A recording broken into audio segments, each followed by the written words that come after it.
My mom says it's unfair she can't see my child, but she always chose her stepdaughter over me. Hey everyone. So, I'm Lisa, 54, and this story revolves around my blended family. I have one daughter, Rachel, who's 27 now, and she's from my first marriage with my ex-husband, John. We split when Rachel was 4 years old, which was hard, of course, but we kept things pretty civil between us. A few years after the divorce, I met my current husband, Mark. He's 55 now, and he came into the picture with two kids from his previous marriage, Andy, who's now 25, and Sarah, who's the same age as Rachel. For me, the best part was that Mark's kids were so close in age to my daughter. I figured Rachel and Sarah would hit it off and be just like sisters. When Mark and I got serious, I was excited at the thought of blending our families. I mean, what could go wrong, right? Both girls were about to be teenagers, so I thought they'd become instant best friends. Sarah was more outgoing and social, while Rachel was always on the quieter, more independent side, but I figured they'd balance each other out. I'd even tease them, calling them my twin daughters, though they both would roll their eyes at me when I said it. I could tell Rachel didn't love the nickname, but in my head, it was just harmless fun. Once Mark and I got married, we went all in on making this blended family thing work. Family dinners, outings, vacations, you name it, we did it. There was an adjustment period, sure, but it was actually better than I expected. Sarah was around the house a lot, always chatty and wanting to hang out with Rachel. It felt like the two of them were becoming exactly what I'd hoped for, close friends who could lean on each other. I'd watch them from the kitchen, Rachel listening to Sarah talk on and on about the latest gossip from school or which boys she thought were cute, and I'd feel this pride swelling up. In my mind, we were succeeding as a family. I don't know if Rachel felt the same. She didn't say much about it, and I figured she was just going along with it. She's always been reserved like that, more independent, not really the girly type, which is why I thought it was great she had Sarah, who could help bring her out of her shell. Things really started to feel normal when both girls hit college age. Rachel was the first to start, and not long after, she got a part-time job at a cafe near campus. She'd come home sometimes and tell us about work, and she seemed genuinely happy. Then one day she brought up this guy, Nick.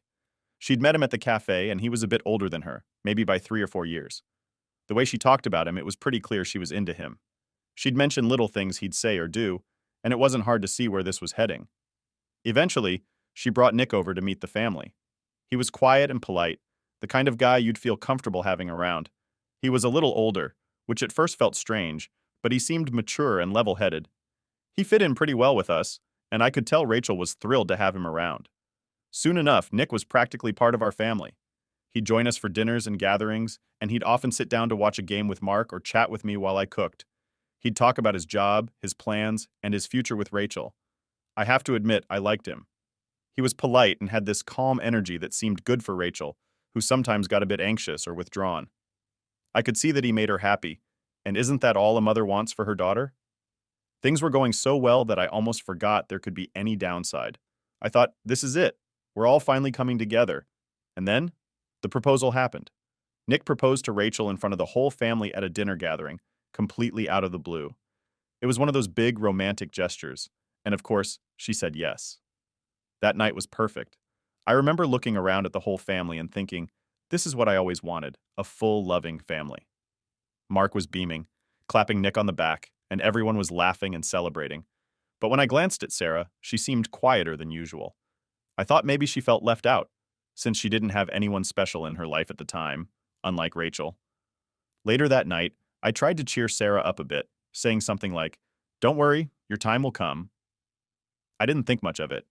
She just smiled and nodded, saying she was happy for Rachel, and that was that. I went to bed feeling proud and hopeful. I thought Rachel and Sarah would only grow closer through this whole wedding process. They'd be there for each other, like real sisters, planning wedding details, dress shopping, all that fun stuff. But as it turns out, things weren't as perfect as they seemed. In the weeks that followed, Rachel started acting a bit distant. She was still engaged and excited, but she didn't seem as close to Sarah anymore. At first, I brushed it off. Planning a wedding can be overwhelming, and I figured it was just stress or nerves. However, over time, I started to notice the tension in little ways.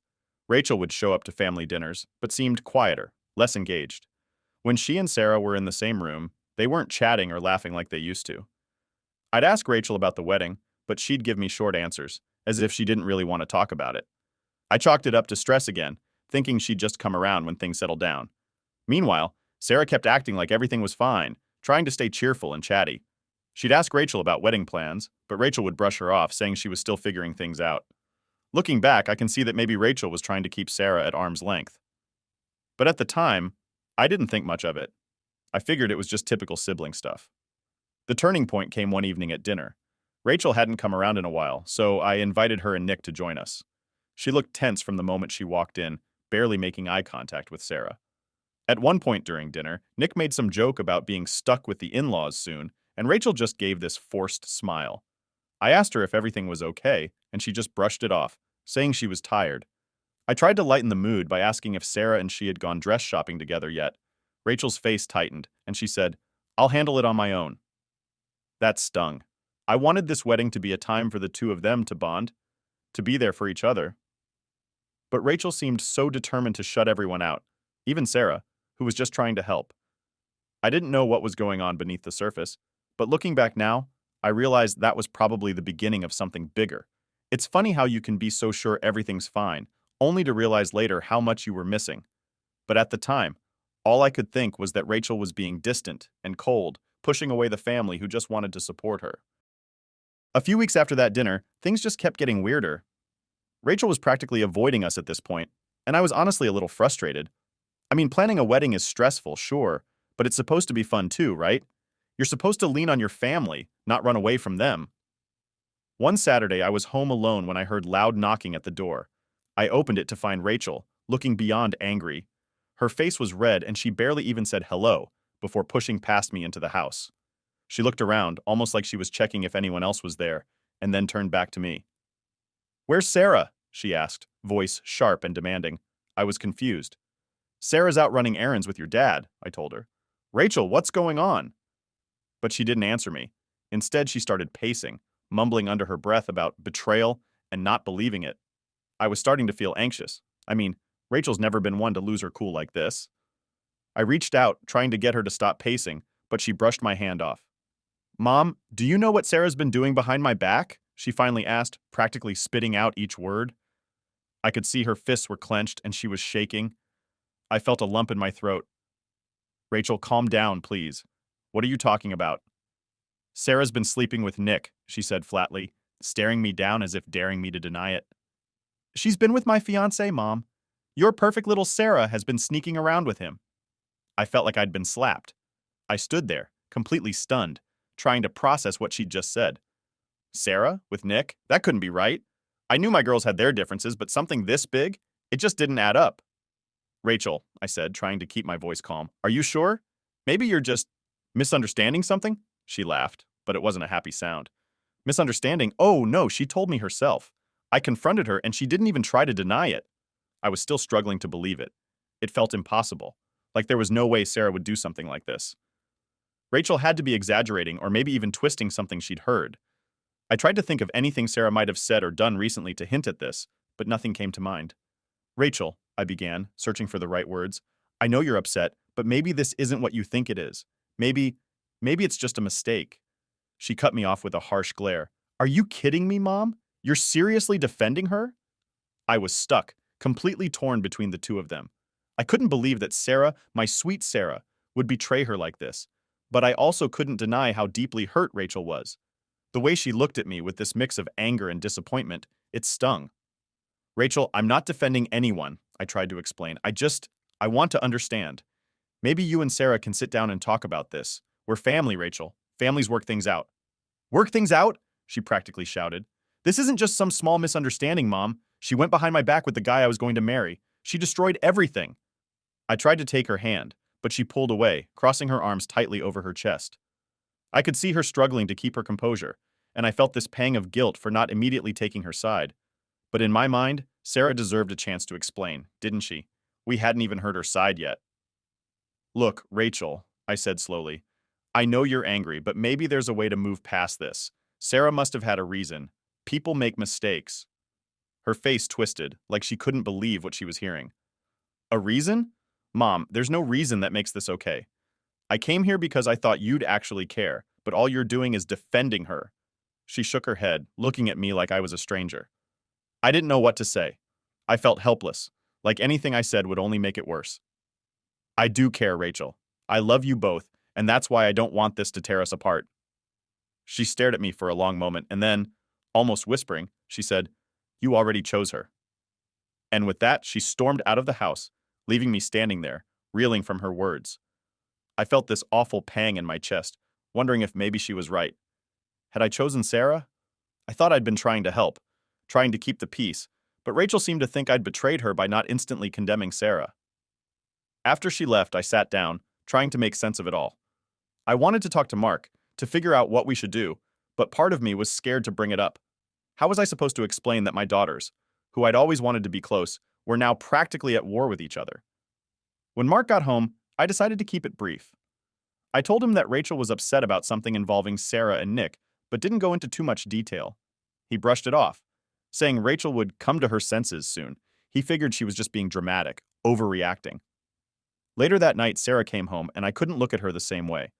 I wanted to ask her what had happened, to get her side, but I hesitated. Part of me was terrified to hear her confirm it, to hear that Rachel had been right all along. What would I do then? So instead, I avoided the confrontation. I thought maybe if I left things alone, it would all blow over. That maybe in a few days everyone would calm down and we'd be able to talk this out like adults. But that didn't happen. Instead, Rachel stopped coming around altogether. Days turned into weeks, and every time I reached out, she'd either ignore my calls or give me short, clipped answers. I wanted to ask Sarah what was really going on, but I couldn't bring myself to push her on it. I'd catch her glancing at me sometimes, a worried look in her eyes, but I just couldn't bring myself to pry. Part of me wanted to keep believing that maybe, just maybe, there had been some misunderstanding, that Rachel had blown things out of proportion. But deep down, I knew that if what Rachel said was true, this wasn't going to just go away. After Rachel's angry exit, I kept hoping she'd reach out, that we'd find a way to talk this through like a family. I mean, it's not like I hadn't seen fights in my time. Siblings argue, families have their issues, but eventually people come around. That's what families do. Or, that's what I thought, anyway. The days after our talk, Rachel was like a ghost. No texts, no calls, just silence. I'd message her every few days, something simple like, thinking of you, or miss you, call when you can. Nothing deep, just an open invitation for her to come back. But each time I sent a message, it felt like I was tossing it into a black hole. One evening, I was in the kitchen making dinner when Mark came in. I mentioned that I hadn't heard from Rachel, thinking he might suggest we go see her, or even give her a call. Instead, he shrugged it off like it was no big deal. "She's probably just being dramatic," he said. "Rachel's always been a bit sensitive." I felt my stomach twist at his words, but I didn't argue. Mark's approach has always been more hands-off. In his mind, things work themselves out eventually, so why stir the pot? But I couldn't shake the feeling that Rachel needed us to reach out, that she was waiting for some kind of sign that we cared. Still, part of me worried that pushing too hard would only make her feel more distant. So I kept my messages short, hoping she'd eventually come around on her own. I even mentioned it to Sarah, who looked genuinely upset when she heard that Rachel hadn't been in touch. "Mom, I tried apologizing to her," Sarah said, her eyes welling up a little. "I told her it was a mistake, and I'd never meant to hurt her, but she doesn't care. She said she never wants to see me again." Hearing that from Sarah hit me hard. I could see the hurt on her face, and it made me realize how complicated this had gotten. Sarah was in pain too. I wanted to help both my girls, but it felt like no matter what I did, I was letting one of them down. Things took an even stranger turn after that. Nick and Sarah, well, they started dating. I know it sounds odd, but the two of them seemed to just click in this effortless way. It was like their connection was meant to be, though I knew how it must have looked to Rachel. I'm not saying it wasn't awkward at first. After all, Nick had been engaged to Rachel, and now he was dating her sister. But when I watched them together, I could see they genuinely cared about each other. They seemed happier together than I'd ever seen Nick and Rachel. Honestly, I didn't expect it to work out between Nick and Sarah, but somehow it did. They were like two pieces of a puzzle that just fit. Sarah brought out this warmth in Nick, and he seemed to really understand her, giving her the confidence she sometimes lacked. They'd laugh at each other's jokes, finish each other's sentences, and whenever they looked at each other, there was this lightness in their eyes. But I knew Rachel couldn't stand it. The first time she found out about Nick and Sarah being together, she looked absolutely furious. I'd never seen her that angry before. She felt betrayed, like her sister had stolen not just her fiancé, but also her happiness. I tried to explain that sometimes relationships change, that maybe things hadn't been meant to work out between her and Nick. But to her, that just sounded like excuses. So, I did what I thought any mom would do. I tried to bring them together, even if it was just in small ways. I suggested that maybe Sarah write Rachel a letter, explaining how sorry she was. Maybe, I thought, a heartfelt letter would soften Rachel's stance, help her see that Sarah truly regretted everything. But Sarah shook her head, looking defeated. I already tried, Mom. She won't listen. I hated feeling so helpless, but I wasn't about to give up. I kept hoping that if I just tried hard enough, they'd eventually work it out. After all, life is too short to hold on to grudges, and they were sisters, or as close as sisters could be. I kept reminding myself that Rachel was hurt, and hurt people sometimes need time to heal. But deep down, I was growing more frustrated. It wasn't just me feeling the strain either. With Rachel's silence and Sarah's guilt hanging over the house, even family dinners felt tense. Andy would try to lighten the mood with jokes or random stories, but it was like everyone was just going through the motions. I'd look at Sarah, who barely touched her food, and then at Mark, who'd mostly ignore the situation, like it would all blow over on its own. I tried reaching out to Rachel's dad, John, thinking he might be able to talk to her. We hadn't spoken much since the divorce, but he was still her father, and maybe she'd listen to him. I explained what happened. Well, the parts that I could anyway. But John was just as frustrated as I was. He said Rachel had barely been in touch with him too, that she wasn't answering his calls either. I don't know what you want me to do, Lisa, he'd said, sounding almost as helpless as I felt. If she doesn't want to talk, she doesn't want to talk. I spent so many nights lying awake, replaying that last conversation I had with Rachel over and over in my mind, wondering if there was something I should have done differently. Maybe I should have taken her side right away, told her she was right, and Sarah was wrong. Maybe that would have been enough to show her I cared. But then, what about Sarah? She'd have felt like I was throwing her under the bus, and I couldn't do that to her either. I started convincing myself that Rachel just needed more time. Eventually, I thought, she'd calm down, come back, and realize that we all still loved her, that we wanted her to be part of our lives. A few weeks later, I decided to host a small family gathering. I figured it would be a good excuse to invite Rachel over, give her a reason to see us all, and maybe break the ice. I reached out to her, told her about the gathering, and added, it would mean a lot if you could come. I didn't get a response, and I kept checking my phone all evening, hoping for a last-minute text saying she'd be there. When the day of the gathering came, I kept glancing at the door, hoping to see her walk through it, but she never showed. Sarah noticed my disappointment and tried to comfort me, saying, maybe she just needs more time, Mom. She'll come around. Her words felt hollow, but I forced a smile and nodded. I wanted to believe it, but Rachel's absence was like a heavy weight on my chest. Every empty chair felt like a reminder that something had gone very wrong, and I wasn't sure how to fix it. After the gathering, I sent Rachel one last message, a simple, we missed you today, but it went unanswered, like all the other messages I'd sent before. Days turned into weeks, and the silence between us grew louder. I wanted to reach out again, but part of me was starting to worry that I was pushing her further away with each attempt. I began to question everything I'd done, wondering if I should have handled it differently, if maybe I'd somehow made things worse by trying to make peace.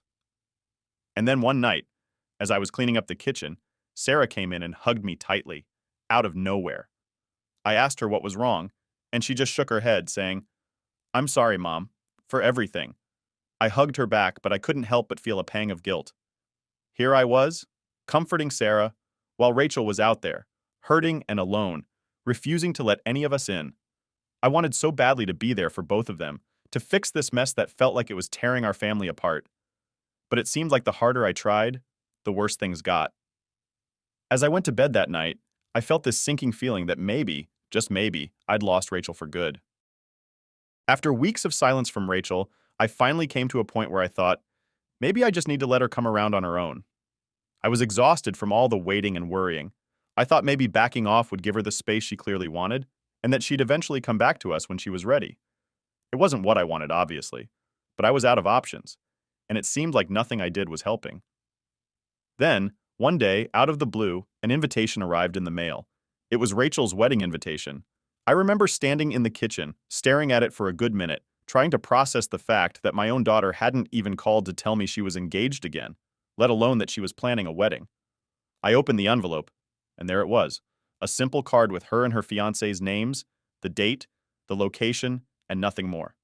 No little note or personal message, just the basic details. To say it felt impersonal would be putting it mildly, but I tried not to dwell on it too much. At least she was inviting us, I thought. Maybe this was her way of extending an olive branch. The wedding was set for a small venue a few hours away. I remember calling Sarah and telling her the news, expecting her to share in my excitement, or at least surprise. But instead, she got quiet. She didn't say much, just something like, "I guess that's good, right?" It was such an odd response. I wanted her to be as hopeful as I was, but I also knew things were still a little raw for her. Still, I told myself it was fine. We were going to support Rachel, show up for her, and maybe this would be the beginning of fixing our family. We booked a hotel nearby, got everything arranged, and I even went out shopping to find the perfect dress. I wanted Rachel to see that I cared, that I was there for her. I was so focused on how this would be a turning point, a chance for us to start fresh. But just a few days before the wedding, Mark came down with something. It wasn't anything major, just a cold, maybe a touch of the flu. But he was laid up in bed and he wasn't looking great. I spent the day tending to him, getting him soup and all, but I was worried. The wedding was coming up fast, and I didn't know if he'd be up for the trip. The night before the wedding, I finally called Rachel to tell her we might not make it. I was nervous about it, but I thought she'd understand. "Rachel, honey," I said, trying to keep my voice light, "we're so sorry, but your dad's been feeling pretty under the weather. I don't know if we'll be able to come to the wedding tomorrow." There was a long pause on the other end. When she finally spoke, her voice was cold. "So, you're not coming?" I felt the tension rise instantly. "It's just, your dad's really not doing well, Rachel. You know we'd be there if we could. We even booked a hotel and everything. I was so excited to see you." She didn't answer for a moment, and when she did, she sounded like she was holding back. "You know what, Mom? Just don't bother then." And with that, she hung up. I sat there holding the phone, my heart racing, trying to process what had just happened. I wanted to call her back, but I was so stunned, and honestly, a little hurt. I knew she was angry, but I thought she'd understand that I couldn't exactly leave Mark alone when he was sick. I spent the rest of the night feeling this strange mixture of guilt and frustration. I couldn't shake the feeling that Rachel was overreacting, that she was taking things too personally. But I also felt like maybe I'd let her down. It was a strange and painful place to be, and I didn't know how to get out of it. The next day, instead of going to Rachel's wedding, I stayed home with Mark. Part of me thought she'd reach out, maybe even tell me she understood. But that call never came. I told myself it was fine, that she just needed time to cool off, and that we'd talk things out eventually. The following week, though, was eerily quiet. No word from Rachel, not a text or a call. I kept hoping for something, anything to show that she was ready to work things out. But there was nothing, just silence. It was like she'd completely cut us off. In the days after, I started hearing things from other family members who had gone to the wedding. They told me it was a small, intimate gathering, and that Rachel looked beautiful. I even heard that her dad, John, walked her down the aisle. It hurt, knowing we'd missed such an important moment. And while I wanted to be happy for her, I couldn't help but feel a little left out, like I'd been excluded from my own daughter's life. When I talked to Sarah about it, she tried to make me feel better. She said Rachel was just being dramatic and that she'd eventually come around. But I could tell she was just trying to keep me from feeling bad. Deep down, I think Sarah knew this was serious, that Rachel wasn't going to forgive and forget so easily. I went back to my routine, trying to pretend things were okay, but there was this emptiness that hung over everything. Every time I looked at my phone, I half expected a message from Rachel, a text saying she missed us, anything to show she still cared. But every day, I was met with nothing. The silence between us was unbearable. I'd always thought Rachel would want her family by her side no matter what happened. I thought she'd reach out eventually, that this was just a phase. But as more time passed, it started to sink in that maybe this wasn't a phase at all. Maybe she was really gone this time.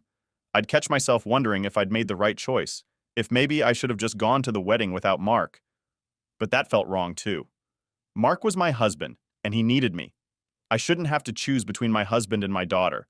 Family was supposed to stick together, through sickness and everything else, right? Days turned into weeks, and I started to realize I might never get that chance to make things right. Rachel was out there, living her life, and I was just here, waiting, with nothing but silence to keep me company. It's been months now since Rachel's wedding, and the silence between us has stretched so long that I sometimes forget what it was like to hear her voice. She's completely cut me off. No texts, no calls, nothing. Part of me wants to keep reaching out, but another part is terrified that she won't answer. I'd sent her a few texts right after the wedding, little messages just to remind her I was still here, still her mom, but she never responded. I finally just stopped trying, even though every day, I hope today's the day she'll get in touch. Life has been moving on, even if it feels like there's this huge hole in it now. Sarah and Andy have been here for Mark and me, trying to keep things normal, whatever that means now. They don't really bring Rachel up anymore like we're all pretending she's just on some long vacation. But every time there's a family event, every holiday, every birthday, that empty chair just reminds me that things aren't the same. One afternoon, I was sitting in the living room scrolling through photos when Sarah came in, holding her phone with a funny look on her face. She sat next to me, her face kind of unreadable, which made me nervous. Sarah's not usually one to hide her emotions, so I knew something was up. "Mom," she started, "I thought you'd want to see this." She handed me her phone, and there it was, a post from Rachel's Instagram. She was standing with her hand on her belly, a soft smile on her face, and her husband Dan had his arm around her, looking down at her like she was the most precious thing in the world. Rachel was pregnant. For a second, I just sat there staring at the screen, not sure how to feel. She looked happy, genuinely happy, in a way I hadn't seen in a long time. And yet, it hurt. This was my daughter, my firstborn, and here she was starting this new chapter of her life without me. It's like I'd missed out on everything, her wedding, her pregnancy, and now this baby, my grandchild, that I'd never even meet. Sarah must have noticed the look on my face because she placed her hand on mine. "Mom," she said gently, "I thought you should know. I didn't want you to find out through someone else." I nodded, barely able to speak. "Thank you, Sarah." I forced a smile, trying to hide the heartbreak welling up inside me, but I could feel my chest tightening. Later that night, when Mark came home, I showed him the picture. I expected some kind of reaction, but he just glanced at it and nodded, saying something like, "Well, good for her." He didn't seem nearly as affected as I was. He'd moved on in a way I couldn't. To him, if Rachel wanted to shut us out, then that was her choice, and he wasn't about to chase after her. But for me, it wasn't that simple. I couldn't just let go. In the days that followed, I found myself checking Rachel's social media obsessively. Every time she posted a new picture, I'd scrutinize every detail, looking for clues about her life, trying to feel connected to her in some small way. I knew it was pathetic, but it was all I had left. She was out there living her life, and here I was, stuck in this constant state of missing her. One day I decided to call her. I figured maybe she'd want to talk about the baby, that maybe, just maybe, she'd let me back in. I dialed her number, my heart pounding, but it went straight to voicemail. I left a message, something simple like, "Hey honey, it's Mom. Just wanted to say I'm thinking of you. I saw the picture and I'd love to talk when you have a chance." I don't know why I expected a response. I checked my phone constantly for days afterward, hoping for a text or even a missed call, but it never came. And eventually I just gave up, realizing she was really gone. A few weeks later, my younger daughter Mia sat me down. She'd been reading comments on Reddit about family situations similar to ours, where parents had lost contact with their kids, and she told me that maybe I needed to face the truth.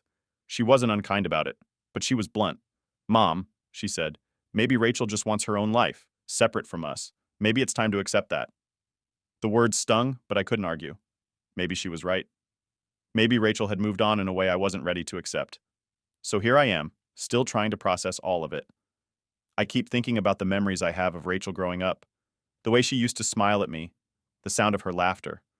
I remember the little girl who used to hold my hand, who used to look up at me with love and trust.